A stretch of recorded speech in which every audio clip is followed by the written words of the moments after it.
There are a few graphical tools built into the server core. One of those is Notepad. So in the command prompt, if I just type Notepad, it does pull up the text editor. This is so you could create scripts, so you could edit scripts that you've copied over. For example, if I have saved the script to somewhere on the C drive of this machine, I could simply type Notepad like I did, and I could go to File, Open, and you could actually browse for the path to your script. So Notepad is one.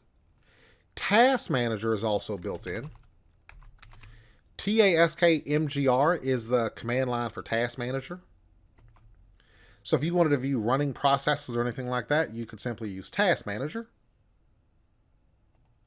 You could also edit the registry by using regedit. That is natively built in, so regedit. And MSInfo32 will pull up the system information. So if you wanted to view anything related to hardware, software on the server core itself, you could use any of those four. So they are Notepad, Task Manager, regedit, and MSInfo32 are the graphical tools built in. Now, if you want to run PowerShell, in the command prompt, you can simply type PowerShell, and not a lot changes. It's going to stay in the black window here. The only thing you'll notice is up here it says PowerShell on the title bar, and this changed from the C users to PS.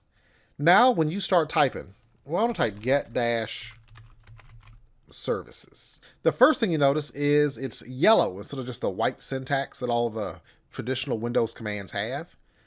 But this get-service, if we just hit enter, it would simply execute that command and give me a list of services. If you want to revert back to the command prompt, you can simply type CMD, and it rolls back to be the command prompt itself. So those are a few tools built in locally.